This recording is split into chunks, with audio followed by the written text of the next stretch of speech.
which is not really a gavel, but it'll work. We're going to go ahead and call this December 15th, 2022 meeting of the AMATS Policy Committee to order. The time I have is 1:32 p.m. I'm going to do a quick roll call. Ms. Zolotel, can you hear me okay? Yes, here. Great. Mr. Dunmore or Mr. Voland, are either of you gentlemen in attendance?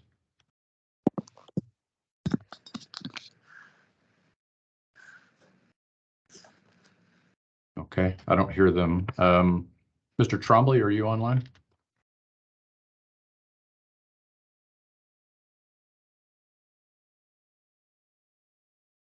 Okay. Emma Pokin, are you online? Yemi will be filling in for Emma today. Okay, so Yemi, you're going to be pinch hitting for now. Is that correct? Are you online? Can you hear me okay? Yeah, I can hear you. Okay. Well, we have 3 of the 5, so I guess, Aaron, you are correct. We have a quorum. We can get moving. Okay. Aaron, please do the public involvement announcement, if you would, please. Yes, AMATS committee meetings are open to the public, and the public is provided an opportunity to comment at each meeting. Business items are first presented by staff or consultant. Then the committee is given a chance to discuss or ask questions. Then the public is invited to formally comment. Each participant will have 3 minutes to speak on their topic. A couple of housekeeping items. If you're joining us virtually and you're not a member of the committee, please turn your camera off when you're not speaking on an item. And if you're joining us by phone, to mute and unmute, press *6. Thank you. All right, thank you, Aaron. Okay, do we have an approval of the agenda, either from Yemi or from Meg? So moved. Okay. I'll second. All right. Moved and seconded. Any changes to the agenda? Okay, are there any objections to adopting the agenda? I moved. What did you say, Yemi? Sorry. Yeah, I said I moved to adopt the agenda. Oh, okay. All right. Good enough. The agenda is adopted. Wolfgang, it looks like Adam Trombley has joined us. Oh, hello, Adam. Can you hear me okay? Yes, I got it. I got you. All right, great. Welcome. Okay, so yeah, let the record show that Mr. Trombley joined us at 1:34. Okay, agenda item 4, we have the minutes before us for the November 17th, 2022 meeting for approval. Do we have a motion for approval of those minutes? I move to approve.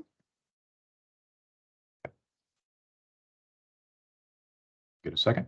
I'll second it. All right, thank you. Any changes or discussions on those minutes? All right, any objections to approving the minutes? All right, hearing none, November 17th, 2022 minutes are approved. Thank you.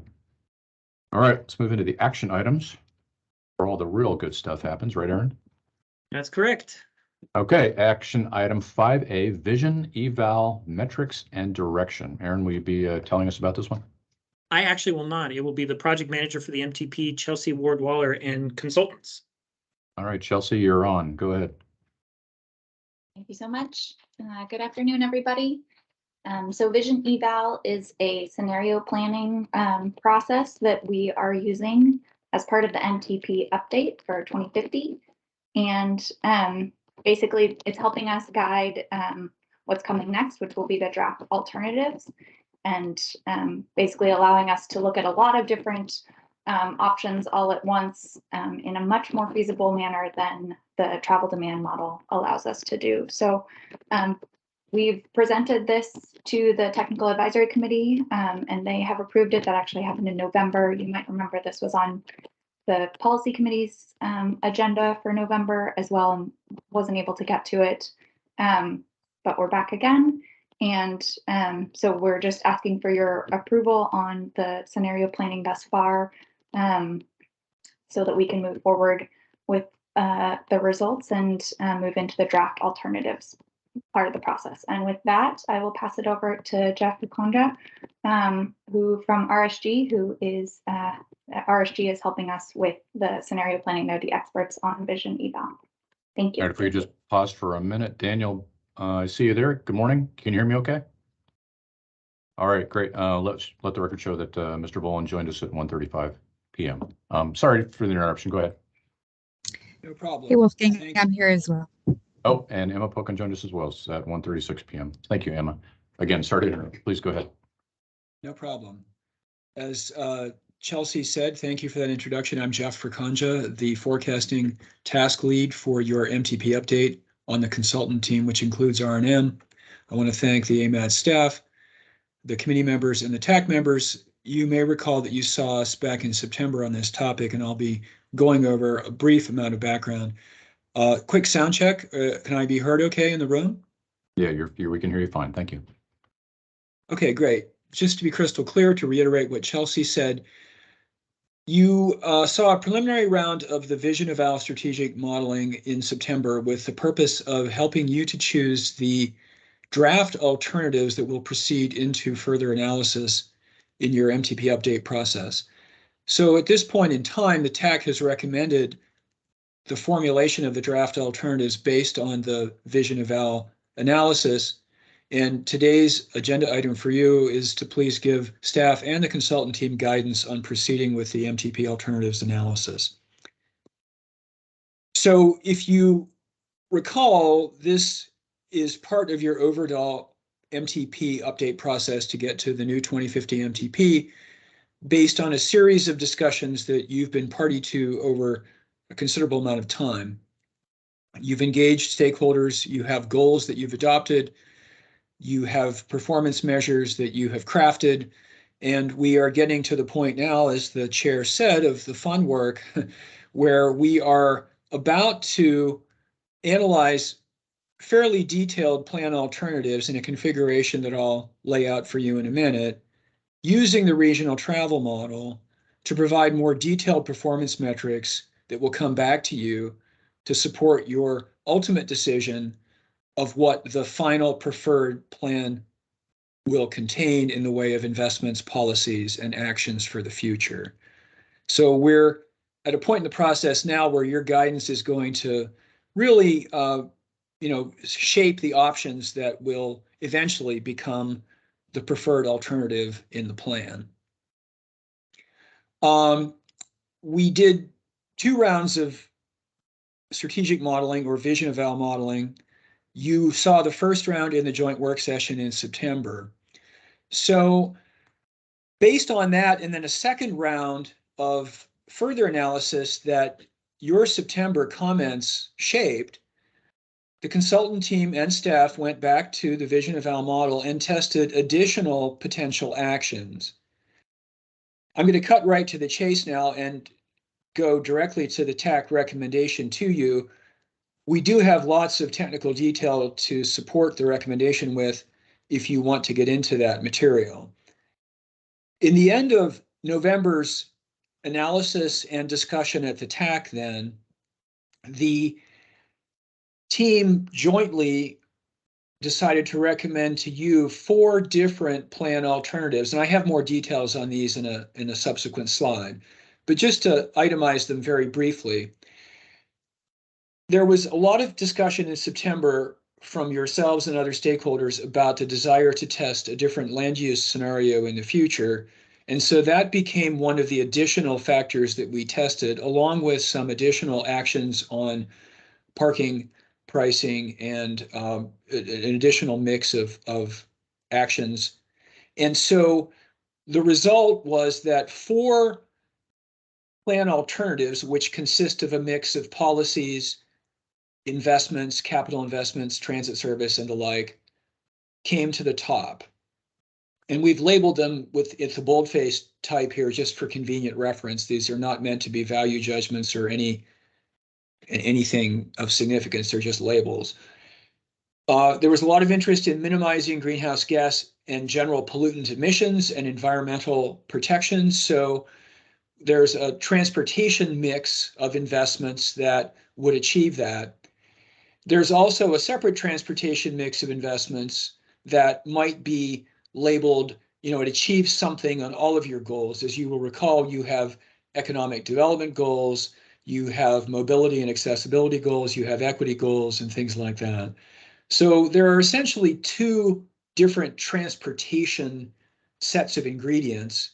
And then because of the interest in understanding how your future could be with a different land use pattern, we tested a scenario that consolidated land use consistent with the Anchorage land use plan more tightly, so to speak, than a current trends projection would suggest. And so essentially we have two different transportation scenarios multiplied by two different land use scenarios for a total of 4 different recommended draft alternatives. So having said that, let's talk a little bit more about the actual content of these alternatives. This table cross-references the actions, which again comprise both capital investments, programmatic investments such as in service for transit, as well as policy options like pricing, into different alternatives or scenarios. And if, again, you multiply 2 basic transportation scenarios times 2 land use scenarios, you get 4 columns on the right. The X's represent the investment or policy in the rows being present in the individual alternative. And we've color-coded in red X's or other phrases that indicate whether a particular investment or policy is present in each alternative or different. And the red rows are the ones that are where things are substantively different. We just wanted to give you a quick understanding of what's in or out. And so I'm not going to read every row here, but I just want to call out some of the main features. The increase in transit service was a significant aspect of the minimized greenhouse gas scenario. And so it's fully present in those 2 alternatives.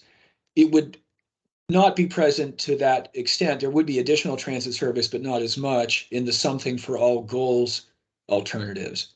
And again, as you can see from the pattern of the X's and O's, the transportation investments repeat across the 2 different land use scenarios. So there's a column, minimize GHG and minimize GHG with the more ambitious land use consolidation. So the transportation investments remain the same across those 2 alternatives. The only thing that changes would be the 2050 land use distribution of jobs and households. And then as you can see, the major differences other than land use across the scenarios are that there's significantly more transit service and transit service reconfiguration in the minimized GHG alternatives, whereas the roadway capacity increases feature in the something for all goals alternatives, but not in the minimized GHGs. And then the last row is a description of the land use configuration, which I will briefly spend more time on in a following slide. So the point here is that these are things that you and the TAC expressed interest in. Some of them are alternative fuel conversion in your transit fleet and other public fleets, along with alternative fuel incentives like more charging stations for people with electric vehicles, investing more in transportation demand management programs, doing more to increase the operational efficiency by further ramp metering or signal coordination and things like that. There are also a couple of pricing policies in here that I'll spend more time on again in a subsequent slide. Those are primarily here to function as demand management and system management tools. Chelsea, I believe, is on the agenda to talk to you later about the financial planning for the MTP. As I remarked, I did want to spend a little bit to explain the land use action that is contemplated in this recommended set of alternatives. You and others very clearly pointed out that there is great interest in what your future would look like with different land use scenarios. So the 2 different options that are under analysis and would be recommended for further analysis in the travel modeling step of the overall process include what I referred to a moment ago as a current trends projection. So another consultant on the team basically said, okay, what has the pattern been of growth within the Anchorage region? Let's project that into the future, constrain it by, your land use plan and your zoning, and what would that be like? So that's one land use scenario. If things kind of continue as they are with your current policies and current incentives, that's what we would expect. The land Jeff, use. Jeff, can I Yes, stop sir. you for a second? Do you want to hold questions to the end, or do you want to just take them as we go? Dan's got a question. I'm fine taking them as we go.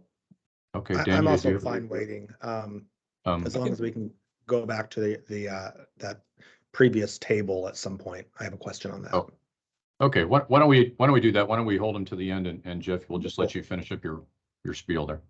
That works. Thanks.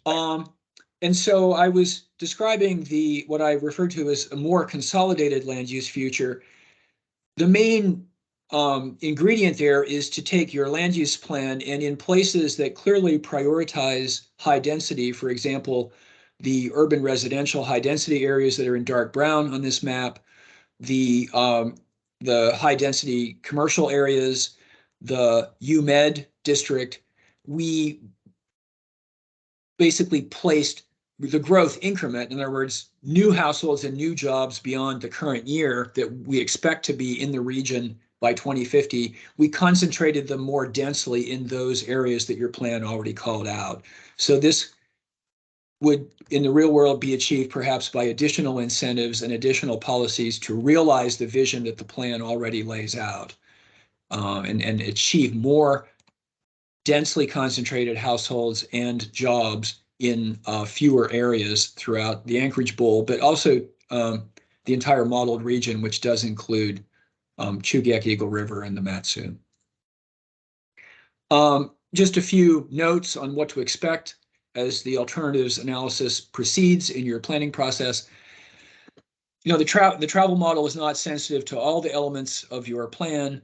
There are safety investments that we assume you will make. You will be discussing those in other venues, I'm sure.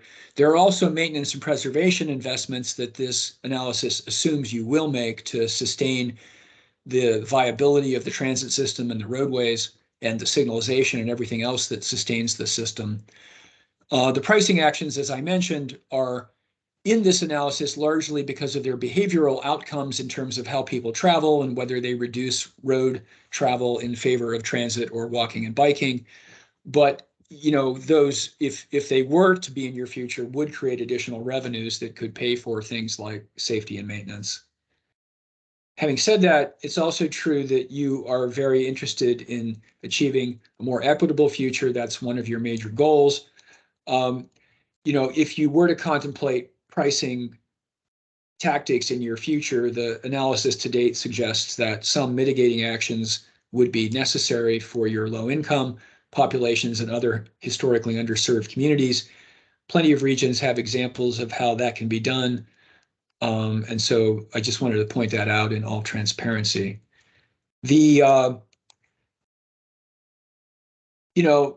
Again, this is based on feedback we received from you and others on the TAC and the public in the September joint work session, particularly testing the land use alternative or scenario, as I refer to it, as part of the mix. The intent here is that the alternatives analysis then will provide you, as the decision makers, with useful information as to how to craft the final plan when the time comes in calendar 2023. So you may remember the process slide at the beginning. If you direct staff and consultants to analyze these 4 alternatives, then we will code up the travel model, bring back findings from it to you in 2023 for your further discussion as you craft the final plan. So this is the end of my prepared remarks, noting that the agency has provided resources to do this type of modeling for 3 to 4 alternatives depending on their complexity. Obviously, you can choose the 4 that we showed, or if you so choose today, you could direct us to try something somewhat different. We also expect, of course, to bring modeling results back to you on the final alternative that you choose when that time comes. So, as I said, that concludes my remarks. I understand there was a question about the chart that shows the alternatives. If it's okay with the chair, I'll move back to that slide now. Yeah, Daniel, do you want to go ahead and address that? Sure, thank you. One piece that I have a question on, if we are looking at these 4 draft alternatives, is the VMT mileage-based fee. And I know that concept is pretty buzzworthy right now, but it feels like a pretty big policy decision that would be hard to get past in Anchorage, even, much less Alaska. Part of the reason for that, I think, would be how, Alaska has really robust right to privacy laws. And so how are we tracking the vehicle miles traveled? Are we requiring people to come in and looking at their speedometer, or are we doing GPS tracking? So I don't know how realistic I feel like that is on the horizon. And I'm wondering if that would weigh the 2 first. Personally, I'm really the draft alternative that I would be most interested in is to minimize the greenhouse gases and other emissions with the land use component. I think that's really interesting to have that in there. But I'm just not sure that it's really realistic to think of the VMT as being a source of revenue. Okay. Well, I'll make an answer to that and then ask Chelsea and staff to weigh in. There's a technical answer and then there's a more policy level answer to your point, I believe. The technical answer is that in the way that we analyze these in these forecast models, the representation of something like a fuel tax and the representation of something like a mileage-based fee is, in mathematical terms, basically the same thing. As I mentioned before, though, part B of that answer is that the VMT charge is something that many regions in the US are considering. Oregon has a pilot program running right now, for example, because it's a way to backfill the decreasing purchasing power of the existing fuel taxes as fleet efficiency increases over time. So from a financial planning perspective, and I know that it's not my job to talk about that, but from a financial planning perspective, the two taken together can essentially keep you revenue neutral over time as the fleets become more efficient. However, I mean this quite sincerely, given the way we've analyzed it in the models, you don't have to talk about the VMT charge as a VMT charge. You could talk about that as another increment on the fuel tax because the user perceives it the same way. They pay more per mile traveled. They may pay at the pump or they may pay by some other mechanism. The policy level answer is that I take your point, these pricing topics are fraught in many cases, but I also didn't want to point out that at the policy level, many people are looking at the VMT charges because of the increase in fuel efficiency, and they realize that they're going to be deeper and deeper and deeper in a revenue hole if they don't do something other than a fuel tax. So again, the reason why it's in this mix is to give you information about what it will achieve on a behavioral level, because there is a response at the traveler side to pricing. But this forecast modeling is not a policy recommendation per se. It's simply saying if you did something like this, you would achieve these behavioral outcomes. So I'll stop there and see if Chelsea wants to add anything. Thanks, Jeff. Yeah, I think I would just echo sort of that last part that you highlighted. We're using this as strategic planning model and looking at the things that we've heard from the public, the interests that folks have, the goals in this plan, and trying to put that into some scenarios to understand what that could look like in the future. But it's not holding us to a VMT charge. So it's the VMT charge in my mind is helpful for us to see what that could look like to help us to get to where we want to be in 2050. Whether or not that happens is obviously a different thing. We update these plans every several years, and so we could come back next time, and if we decide to add vision eval to that update, we could say, you know, we're not going to talk about VMT charge in that one, or maybe we do, maybe we increase it if it looks like maybe our community is headed more in that direction. So yeah, I guess I would just highlight those parts of what Jeff said, but I think Jeff said it very succinctly. Thank you. Daniel, does that answer your question? If I could follow up, Chair, that'd be Sure, go helpful. ahead. So when we get the draft alternative, will it be possible to look at anticipated behavior and I guess the financial plan and break out the VMT piece and say, here's what it would look like if you didn't have that in there? I'll start with the travel forecasting answer to that, and I think Chelsea might want to speak to the financial plan aspect of that. If you look at the row that says the VMT charge, it is included in the minimized GHG configuration, but excluded from the something for all goals configuration. So part of the reason for that was for you to see if, you know, if there are behavioral aspects that are changing. Now, to be transparent with you, there are many other things in the mix. So that's why we did the vision eval modeling to kind of, you know, get this down to a few things rather than 6,000 things. But the current proposal is to test an alternative with it and without it. So the direct answer to your question is yes, on the travel forecasting side. For the behavioral outcomes, Chelsea, do you want to talk about the financial side? Yeah, so again, we're using this for strategic planning and scenario building and our financial analysis, which is the next item on the agenda. So I won't go into it in too much detail, but that is based in historical data for revenue streams. So we aren't able to include VMT charge in the financial analysis at this point. It would be, you know, something that we could then incorporate in a future update if it looks like that's something that we can do. Great. Well, our motor fuel tax will be going up by 2 cents. So just FYI. Thank you for the answer. I appreciate it.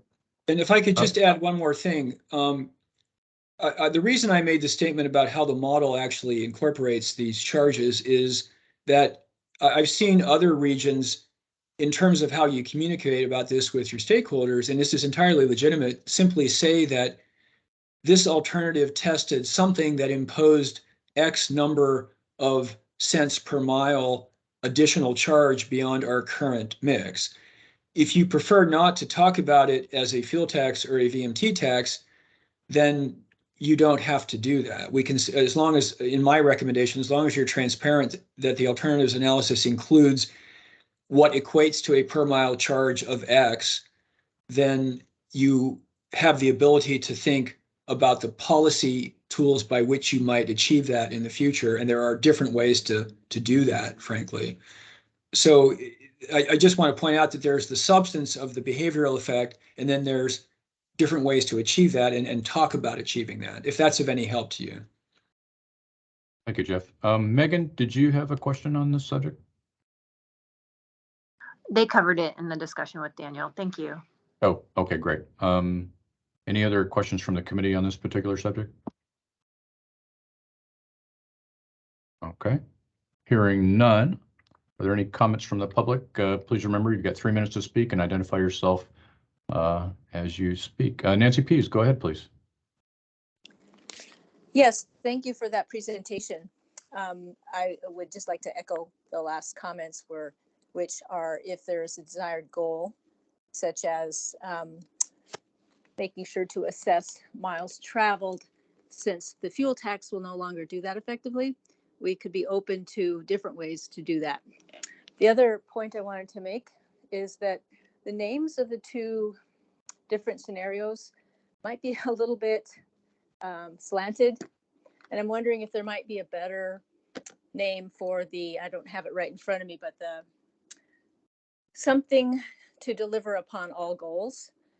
That sounds pretty robust. And it sounds as if, you know, to me, that's kind of an endorsement because who doesn't want to deliver on all goals?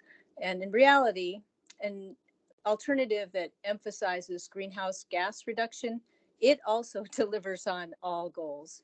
By providing transit, it reduces vehicular congestion, it saves money from not increasing lane miles, it's more equitable for people who don't own cars or who don't drive, it improves the footprint of the city when you don't have more acres of parking. So I would just ask the consultant and the policy committee to consider if those two alternatives are possibly not named as appropriately as possible, so that people can approach them with an open mind. Thank you.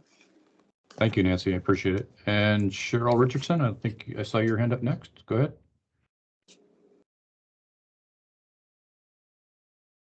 Cheryl, if you Hi. turn, there you go. I'm trying a new mic. Can you hear me? Yep, we can hear you fine. Go That's ahead. pretty exciting. Number one, I have to thank AMATS and thank Jeff and Chelsea and all the workers on this. This whole concept is very exciting. We've been asking for planning that linked land use and transportation forever and ever.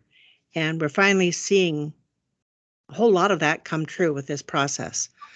I have been very frustrated, I'll be frank, that the citizens were not involved, like the Citizens Advisory Committee did not have participation, and then the policy is very peripheral. Policy committee involvement has been peripheral, but it all seems to be working out very well. It looks to me like staff has been listening to the comments that have been made and trying really hard to sort things out and give you folks some real options. I've got some concerns overall with the MTP, which this is leading into, in terms of what we assume to be true and what are simply we need more information on. I'll start with transit because I think that's the piece that's usually most neglected. It's assumed we cannot expand transit because that takes additional operating funds. Right now, we have opportunities to speak federally to that issue. And also, I'm hoping that this process can tell us what is the optimum amount of transit that needs to be increased to meet the cost-effective, so we can go ahead and put in cost-effective greenhouse gas reductions. We can stretch beyond that if we choose to, but at least we'll know what is the maximum. Is it 20% or should it be more? Transit has been neglected for decades in the town, so 20% personally sounds very little to me. So that's a very big question I hope that you folks can get into. The other assumption is that electrification will solve a lot of our problems. And I can't really I'm trying to sort out the fuel and electrification issues you've got in your charts, but it's difficult for me. We were told by the local expert that in 2050, Anchorage would have 25,000 of its vehicles electrified out of 300,000 that are registered. So that is a big concern of mine, that we not over-rely on electrification and get tight numbers for that whole process. A third issue is that lane miles and freight movement equal economic opportunity. To me, the issue with economics for a few seconds left here, Cheryl. I'd ask you to please wrap it up, okay? I will. Thank you very much. A struggling family needs parity between housing and transportation. They need reduced costs. And frankly, that's about it. Let me just look real quick. Cheryl, I'm going to have to ask you to pause you for a minute here. We need to move on, okay? Nope, I'm done. I thank you much. All right, thank you, Cheryl. And Emily, can you hear me okay? Yeah, thanks. This is Emily Weiser. Yeah, go ahead. You have 3 minutes. Sorry. I have a question, if I may, about the land use aspect of these scenarios. So it sounds like from what you said, it's projecting growth within areas that have seen growth recently. So I'm wondering if that necessarily equates to the areas where we hope to see more density and more growth and densification. So I'm thinking, recently we haven't seen a whole lot of growth in downtown or midtown, but those are really prime places to put in some infill development and increase the density. So maybe if you could just speak to that, if that's okay with the chair. Thanks. Yeah, briefly, Jeff, if you want to. Sure, just very quickly. To your point, remember that there are two different land use scenarios being proposed for testing if the PC so directs us. One of them is a current trends projection, which would achieve what you described, places to be, and again, if you look at the history, you can see that the outlying neighborhoods tend to grow faster. That is the one scenario, but the other scenario actually counters that by taking that growth increment and moving it into the places you remarked, the downtown, UMed, those central places. So there's two different things that are different by design. One of which is just past trends, again constrained by planning and zoning. The other one is a much more concentrated alternative that would do what you advocated for. Does that answer your question? Yes, that's perfect. Thank you. All right, thank you, Emily. I appreciate it. Are there any questions out there? Kirsty, I'm not seeing any others. I don't see anybody else with their hand raised. Okay, sounds good. And Aaron, just for ease, can you, the next thing is what's the will of the committee? Can you read for us the TAC's recommendation on this particular action? Yes, the TAC's recommendation on this particular action is to recommend approval and moving forward with the draft scenarios that are listed in the memo and in this presentation here. Okay, thank you, Aaron. I appreciate your review of that. So with regard to action item 5A and the recommendation from the Technical Advisory Committee, what is the will of the Policy Committee today? Move to approve. Second. Okay, we have a motion to move and a seconded. Any objections to approving the motion? Okay, hearing none, the motion approved. Thank you, everybody, for the presentation on that. It was very good, Jeff and Chelsea. Thank you. Thank you all. Okay, we're going to move on to action item 5B, the 2050 Metropolitan Transportation Plan fiscal analysis. Aaron, are you going to tackle this one, or you got somebody else on this also? It'll be Chelsea again. Thank you. Chelsea, all right. You are not released apparently. So Thank go you. ahead. Thanks for bearing with me this afternoon.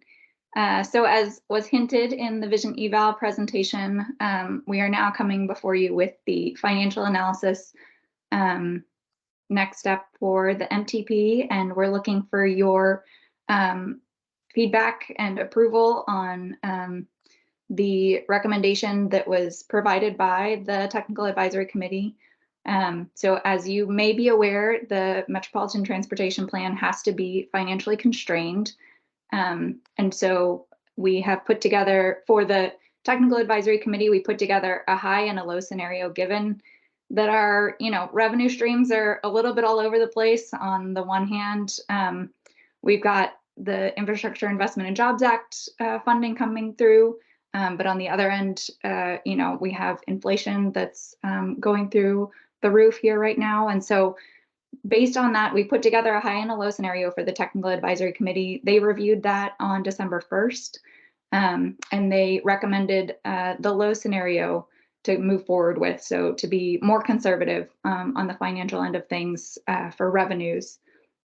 And then they also, as part of that, they recognize that, we've been talking a lot about non-motorized projects, and that's a strong input from the community. And so they recommended increasing the AMATS allocation, the portion of our funding that goes to non-motorized projects, increasing it from 15%, which is what the policy has been historically, to 22.5%. It was a middle ground between 15 and 30% increase. So they landed on 22.5% increase for that. So I'm happy to go through this memo a little bit more. Basically, we get, municipal, state, and federal funding for our AMATS financial analysis. We made some assumptions around inflation. Looking at, for our revenues, we put inflation at 2.5% per year. And that's based on historical CPI, both from Consumer Price Index, both from the state as well as the US Bureau of Labor Statistics. And then for our project costs, we're recommending a little bit of a higher inflation percentage, 4.5% for the more near-term projects, and then 3.5% for the long-term projects after 2035, thinking that maybe prices will stabilize a little bit more by then. And so that's where we're at. So that those inflation assumptions would be part of this approval today as well. So I'm happy to go through the spreadsheet if that's helpful, or just dive into questions, whatever makes the most sense to the committee. On the committee, would someone want Chelsea to dive a little more into the spreadsheet, or do you want to just ask some questions at this point? Anyone? Daniel? If it's okay. Yeah, Daniel, go ahead. Thank you. So I did have the opportunity to watch the technical advisory committee meeting back, and you spoke to the fact, Chelsea, that many of the nominations that we had received prioritized non-motorized travel. And I'm wondering if you have sort of a percentage of that. And I think you also commented on the fact that right now we're at about 26% on the TIP funds being allocated towards. So we're already above the 10 to 15% range. About where do we fall on that? I'll lean on Aaron for that answer. Yes, so what Chelsea was talking about, the 10 to 15% is only for the TIP itself, not the MTP. And that's 10 to 15% over the 4 years of the TIP. The 23 through 26 TIP right now is at 19.1% for non-motorized projects. And then it has a separate non-motorized pavement project. So that's where you get the 26% is if you add both the individual projects and the pavement together. For this, we wouldn't be adding them together because pavement is part of the maintenance section that's going to come later. So the 22.5% that the TAC recommended is above where we're at right now in the current TIP. And there was just clarification, the TAC did discuss at some point that we as AMAT should have a discussion about changing our policy and procedure for the TIP to be 15 to 30% for non-motorized projects instead of the current 10 to 15. But that'll have to be a separate effort outside of what we're doing today. Given that information, would this be an opportune time to ask that we amend the 22.5% to 25%? That's up to you guys if you want to do it. We don't have anything in place that says what percentage it must be for the MTP. We were just using what our policies and procedures recommends for the TIP as guidance for the MTP, but the policy committee can do as it wishes. Yeah, I think if it's all right with the chair, I'd like to make that motion that we would amend and change that to 25%. I will say that I really appreciate this recommendation, but it's just that 22.5% number seems kind of weird to me. So I'd like to increase it, make the motion to increase that 25%. And Aaron, is right now, what did the technical advisory committee recommend? The 22.5? Is that where they ended up at? That's correct. That's what they recommended. Okay, Meg, you got your hand up. Go ahead. Yeah, I don't think we're there yet. We don't have the motion on the floor because we still have to go through the public comment period too for this item before we then take it up through a motion. Yeah, I think you're right, Megan. So Daniel, maybe we'll just pause your motion for a minute and go through to the committee comments and then go through public comments, and then we can circle back. Does that sound okay? Yep, fine with me. Yeah, thanks, Meg, for keeping me on track. You're my Robert's Rules person. So, okay. Are there any other comments from the committee on this fiscal subject? Meg, I think I saw your hand up for a minute. No, it was just to make sure that we just stayed on track. That's it. Thanks. Okay. All right. Thank you. Any other committee members wish to comment on this action item?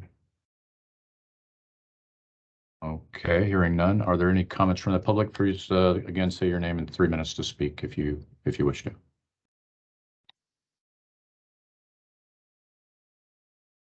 Okay, Nancy Pease, I think you're number one. Go ahead. 3 minutes. Yeah, just very briefly, since this wasn't something I expected to consider. I think it's a really commendable proposal to increase the projected spending in the MTP to 25%.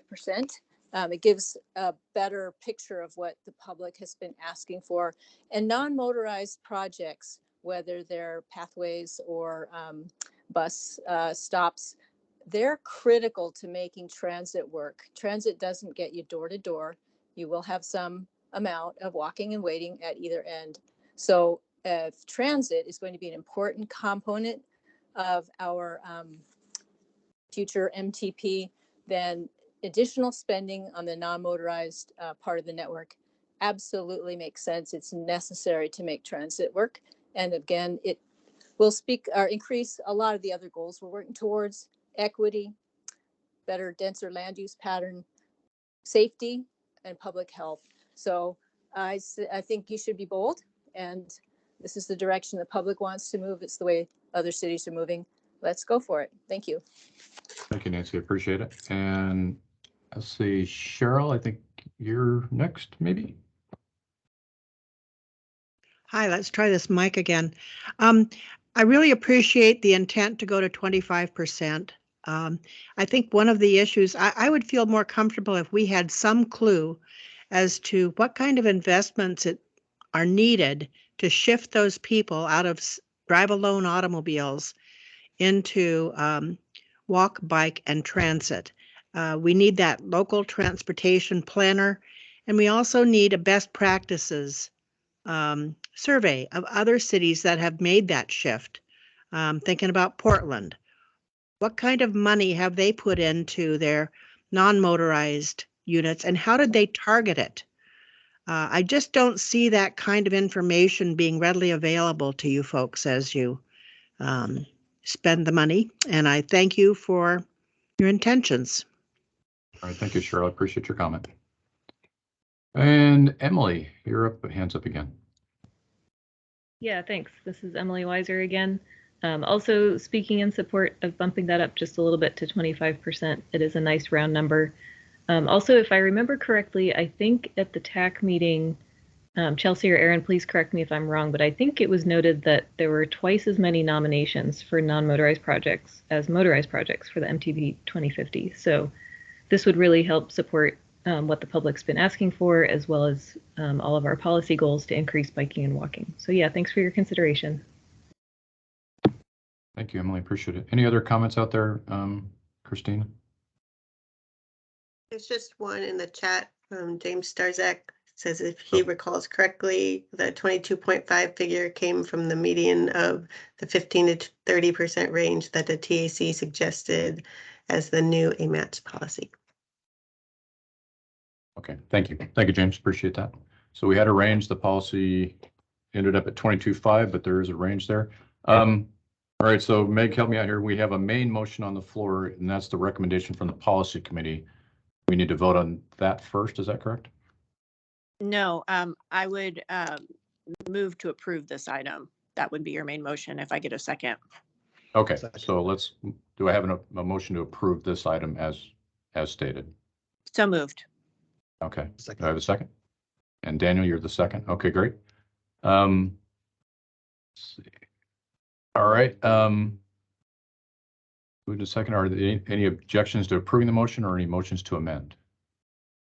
Yes, I guess this be the time then to Okay. make my motion to amend the 22.5% to 25%. You know, I think this is just very Second. timely. Oh, thanks, Meg. If I could speak on the motion, Mr. Chair. Go ahead. Thank you. I think this is really timely. I appreciate the recommendation of the Technical Advisory Committee and staff in looking at this. You know, right now, it really hits home how much we have to improve our pedestrian facilities, especially as we look to being a world-class winter city. And, you know, for me to see photos in the ADN of visually impaired folks trying to navigate our sidewalks right now. I know we've had a big storm, and it's kind of a specific event that has hit us really hard.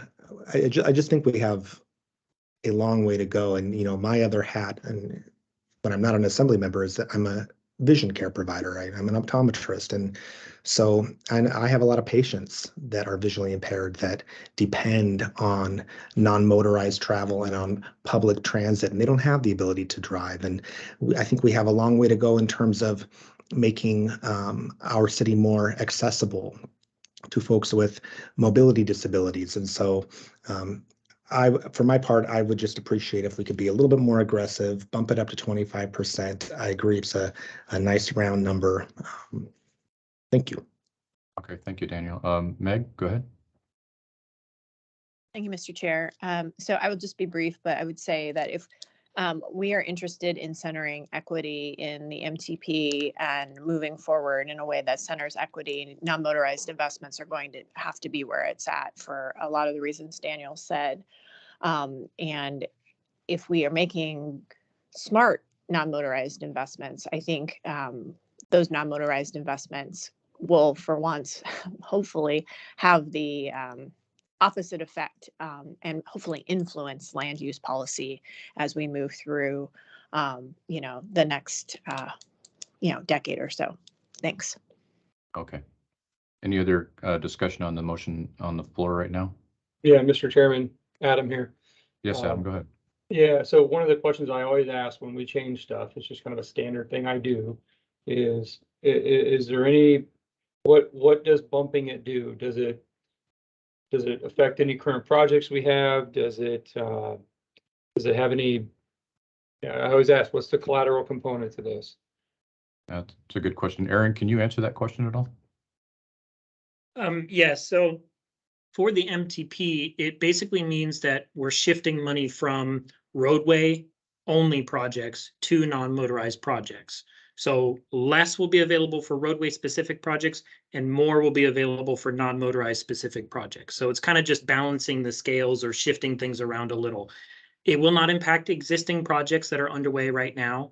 Those are committed to in the TIP and we're moving forward with them and we'll keep moving forward with them. It's helping shift kind of where we want to go for future TIPs and other projects that we do. Is there a way to put dollar amounts on that? I mean, are we looking at needed roadway projects that otherwise probably won't be completed in the future because of this action, or is this small enough that it won't kill a road expansion or a road widening or whatever? Dollar figure wise, I don't have that off the top of my head. It's not a massive amount shifting, but I don't foresee it impacting future roadway projects. I think it's more of, I don't know how to put this in a way without sounding rude, but I think it's more of setting the priority of what the policy committee wants to go for in the future. Do you want more roadway projects or do you want more non-motorized projects? And with this shift, it would be you want more non-motorized than roadway. So it may be that we readjust how big of roadway projects we put into the TIP for future things. Maybe we don't have $50 million roadway projects and only have $30 million roadway projects and instead put that extra money towards non-motorized. I don't see it causing huge catastrophic issues towards getting roadway projects funded in the future. Does that answer your question, Adam? Yes, sir. Okay, great. Any other comments or questions on the motion before us? Okay. So correct me if I'm wrong. Do I have a move to approve or second on this amended motion? You do. I do. And that was by Daniel, right? Okay. Meg, And a second was Meg? Yes. Is that correct? Okay. Are there any objections to approving the motion to go to 25%? Okay. I don't hear any objections. So the amendment is approved. Is that correct? Did I get that right, Aaron? Or Lori? Yes, that just approves the amendment. Now you have to vote on the main motion as amended. Okay, so let's go back to the main motion as amended. Can I get a move, a first and a second? It's already been first and seconded. Okay, it's already on the floor. So are there any objections to the motion as amended? Did I get that right, Aaron? That's correct. Okay. All right, I don't hear any objections. So hearing none, the motion is approved. Thank you, everybody, for your conversation on that. It was a good topic. Okay, that was action item 5B. We've got 2 more action items and then 2 more informational items. Action item 5C, Bicycle and Pedestrian Advisory Committee nomination. Aaron, are you going to drop this in Chelsea again, or are you going to let her go? No, this is actually Joni Willem. Oh, Joni, great. Joni, who do we got? Hi, everyone. Well, first I'm gonna check my mic. Can everyone hear me? Yep, you're good. Okay, awesome. Yep, so this item before you today is just a appointment for our BPAC committee, our Bicycle and Pedestrian Advisory Committee. And this position will be replacing the seat that Chelsea Ward-Waller was filling, who's now one of our esteemed staff members. So congrats, Chelsea, and BPAC is sad to see you go, but we're excited for this new person as well. Her name is Diana Rhodes, and she works for the Anchorage Parks Foundation. And I'm just going to read her her little bio here from her memo. And so Diana Rhodes is the Community Engagement Director at Anchorage Parks Foundation. She has more than 20 years of public policy experience in Anchorage, Tucson, and Washington, D.C., including 10 sessions at the Alaska Legislature. She is a lifelong advocate for parks, public lands, and active transportation, and she brings a unique and valuable perspective to the AMATS Bicycle and Pedestrian Committee. We have also had the pleasure of working with Diana for several years. So she was active on the non-motorized plan and is very engaged in a lot of our other projects. So we've worked with her. She's awesome. We're looking forward to having her on the BPAC committee. And she'll be replacing Chelsea's seat, as I mentioned earlier, which is a public seat. And the other thing I was going to say was that we did have several, we did an advertisement to fill the position and had at least, I want to say 6 to 8 other people apply. So we reviewed all the applications, sat down, reviewed the applications, and then chose the person that we thought best fit this committee based on their qualifications. So there was a process that took place, so we didn't just pick her name out of a hat. So that's what we'd like to do. I don't think Diana is able to be on the phone today, but I can hopefully answer any questions the committee might have about her. So Okay. Any questions with from that, the committee on any questions from the committee on Diana? I know she's a great person. I really appreciate you stepping up and the TAC's recommendation. Any committee member comments? All right.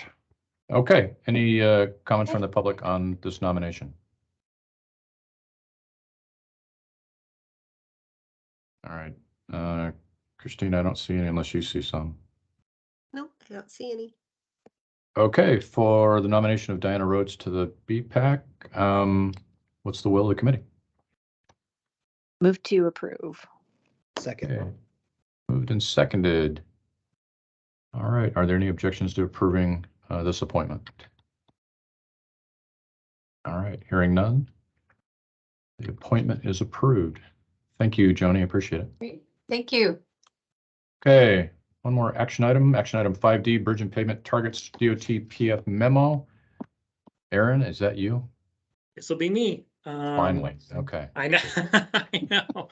Okay, everyone. So before you are the pavement and bridge target recommendations from the Department of Transportation. So we've seen these kind of targets before. They came back in 2018, I believe. So they're back again for another 4-year target setting. These are for bridge and pavements on the NHS and interstate non-NHS routes. So these are DOT specific routes. And what is required of us is AMATS has to either establish a target for each performance measure or agree to support the state DOT targets. The last time these came through, AMATS agreed to support these targets because they're on DOT specific routes. And staff is recommending that we support them again, continue to support them in their targets. I did include a link in here in the memo that people could go and look and see how the state did in meeting their targets. And it looks like the state did fairly well in meeting all of their targets. So the Technical Advisory Committee reviewed this memo and recommended supporting the state DOT in their targets for pavement and bridge for the 22 through 26 time period. Thank you. All right, thank you, Aaron. Any questions or comments from the committee on this action item? I have a question, Mr. Chair. This is Daniel. Oh, Daniel, go ahead. So the target is that, and I'm approaching this as a total novice, but poor condition of bridges on the national highway system, a targeted for that is 10%. What, can somebody just talk to me a little bit about that? What does that mean?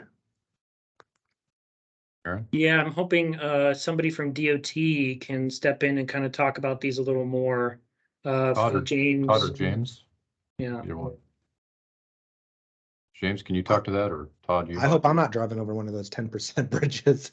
I mean, that just gives me a little. This is Adam Moser. I can provide a little bit more background, and we'd be happy to have someone from our HPMS team here at the department speak to the policy committee more directly on this. But if I may through the chair, this would, the poor condition of bridges, this would be that less than 10% or maximum 10% of bridges on our NHS network are in poor condition. And that poor condition involves both pavement and substructure elements. So for good condition bridges, you'd see that we would want our target to have 40% of all the bridges on our NHS system would be considered in good condition. As a total layman, when it comes to bridge condition, that just sounds interesting. So not only pavement condition, but we're talking structural condition? Yes, is also assessed in the bridge condition figure. What is, in my limited understanding, I do have to caveat that I'm not the bridge expert. Okay. I think it would be interesting, Chair, if at some point, or staff, I don't know, I'm just interested in knowing what poor condition means. Does that mean that a bridge could potentially fail? Yeah, I wish I knew more about this.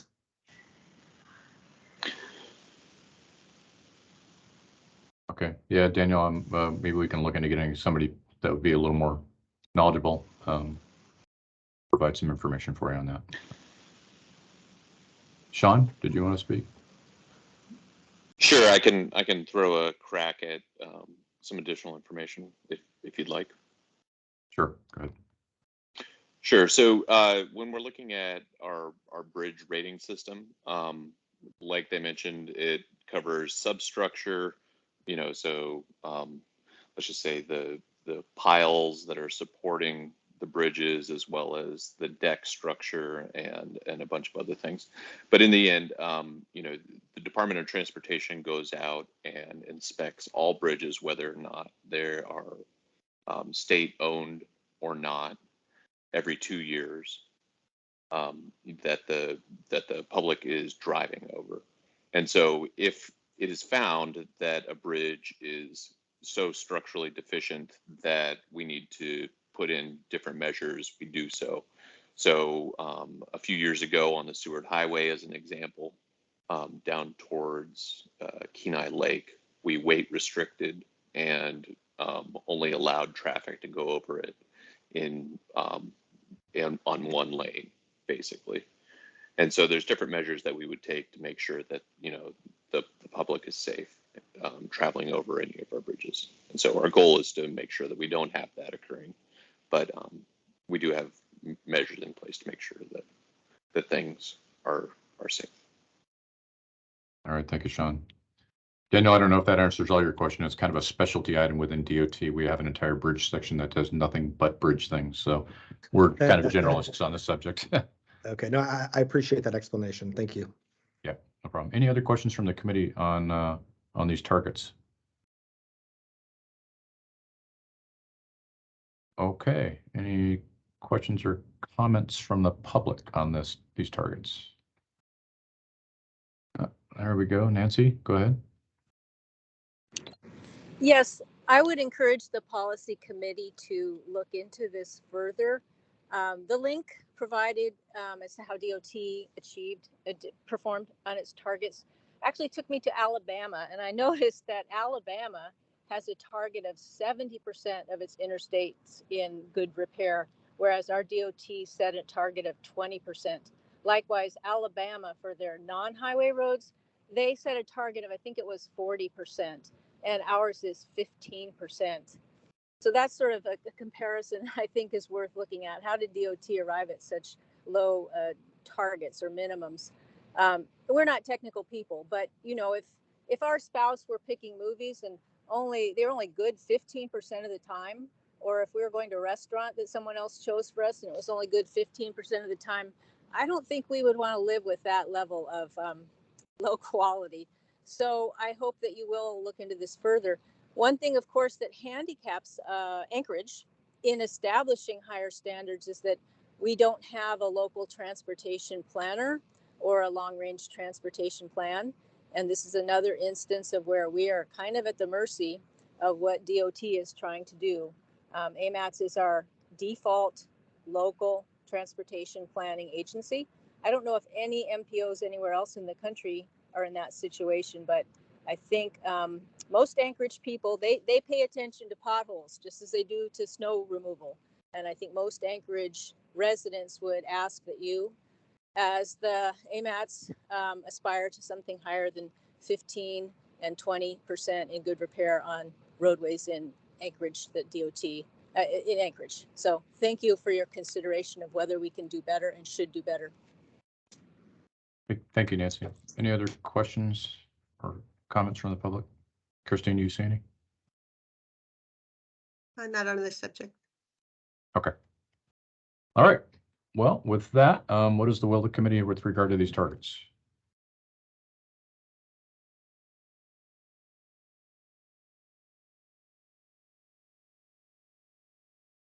Anyone at all? Move to approve. Okay. Thank you, Meg. Second. All right. Second. Thank you, Adam. Appreciate it.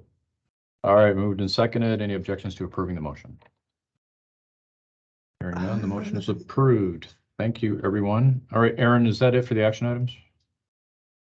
Yes, it is. All right, outstanding. We're going to move on to agenda item 6A, Public Transportation Department Agency's Safety Plan.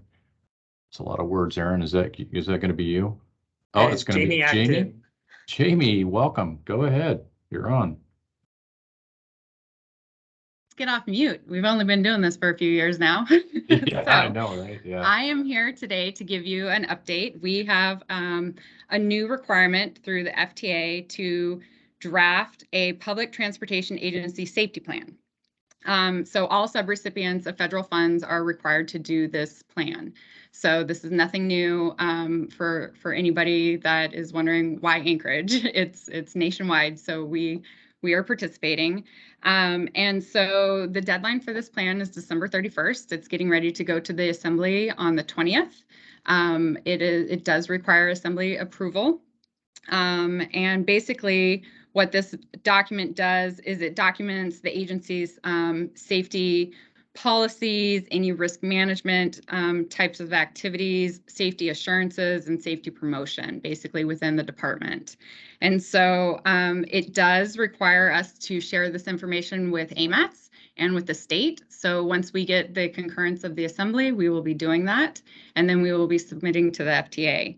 So at this point, there's basically some performance targets that will be set, some criteria that is set by FTA that addresses applicable requirements and standards set forth, and basically a process and a timeline for conducting these annual updates for this plan.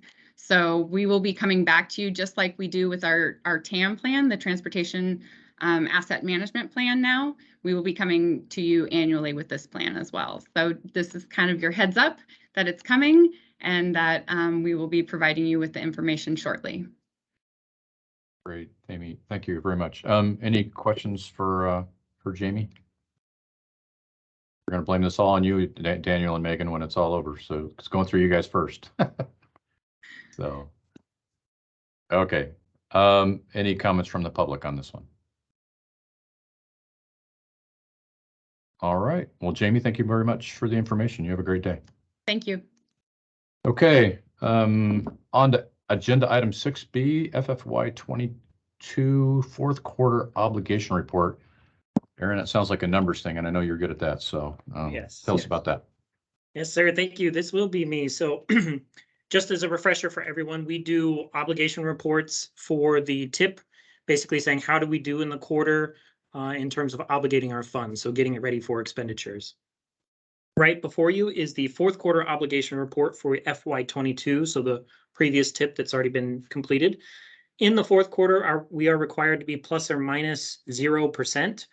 As you can see from the screen here, we are at minus 2.03%.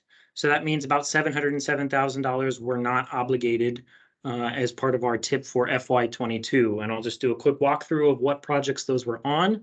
The first one was related to our pavement replacement program. There was a small amount of funding there, was not obligated, about $30,000. Just cost estimates came in a little lower, and we didn't have enough time to shift the money around in the TIP or the end of the fiscal year. Another project is the Fish Creek Trail connection. About $200,000 was not obligated for that. But good news, our TIP amendment number 1 will be needing more money for Fish Creek Trail. So we're more than make up for it in the next few years. And then a big one that was not obligated was the 92nd Avenue Extension Reconnaissance Study for about $400,000. This study was looking at extending 92nd Avenue from Old Seward Highway to C Street. And the reason that this did not go forward is because no one had the match available to pay for this project. So by the time the end of the fiscal year came around, we were not able to obligate the funding for this study. We try our best to make sure we are fully obligated at the end of the year, but sometimes hiccups happen and we aren't able to completely get it. DOT headquarters has been very generous working with us to make these funds additionally available to us in later years as part of DOBS. So we'll work with them and see what we can do. So that's all I had. If you have any questions, let me know. Thank you. Great. Thank you, Aaron. Any questions or comments for Aaron from the committee? Okay. Hearing none. Any comments from the public? All right, Aaron, you must have done a great job. So thank you for briefing us today. Aaron, anything else on projects or plan updates today? No. Sorry, I think I muted. No, there's nothing else. Okay, you're just anxious to go back out and shovel more snow, I can tell. That's correct. Okay, any public comments before we close out today? Again, appreciate everybody flexibility calling in on this one. It seemed appropriate, and like Jamie said, we're getting really good at this virtual stuff. So, all right. Any committee comments before we close out? Of course, we're all aware of. Is this the number 1 snowstorm drop in December on record, Aaron? I don't know. I'm looking at lost track. Yeah, I know. I heard it was like 41 inches over the last 11 days or so. It's intense. Yeah, and I know everybody's all the municipal and state forces each are really struggling to keep ahead of it. That extra foot last night didn't help anything. But please thank our folks out there on the graders and the snow plows and everything for getting things buttoned up. We actually all 3 of our blowers are down right now. We've requested Fairbanks to send us their blowers because they're not getting as much snow. So hopefully we'll be able to, all those snow storage areas where we can't even plow the sidewalks are they're just so full of snow right now. So we're really working on that. Today's December 15th, of course. The governor's budget was supposed to be released today. I actually haven't seen it yet, but that's always an informational thing to look at and see where the governor's heading for his direction before the legislature starts. And we've got a whole bunch of turnover in the legislature. We'll be doing briefs with all the LIOs in Kenai, and on the Kenai up in the Matsu and at Anchorage, first week of December to kind of pitch what we're hoping to get accomplished in the next few years here in Anchorage and in those other areas. So got a lot on the horizon. I would probably bet the House doesn't organize very quick this year. I'm guessing 30-day delay. Daniel, what do you think? 30 days? Yeah. I don't know. Maybe 60 days, maybe. I don't know. You know, I've got faith. I think they can get it together. All right. And then, of course, I think we're losing Mr. Dunbar on the Assembly and on this committee. So Meg and Dan, I assume you'll have another person nominated to replace Mr. Dunbar? Well, I am that person, so I'm your new permanent member. You're stuck with me now, and then we will find a new alternate. And then a new alternate. Okay, perfect. Great. Glad to have you on board permanently. Thank you. Okay, well, unless there's any other comments, I appreciate, again, everybody's willingness to chime in. I know it's going to get cold out there. Stay safe and drive slow and share that road and be patient. So everybody have a great day. Thanks, everybody. All right. Thank you. Yeah. Bye-bye.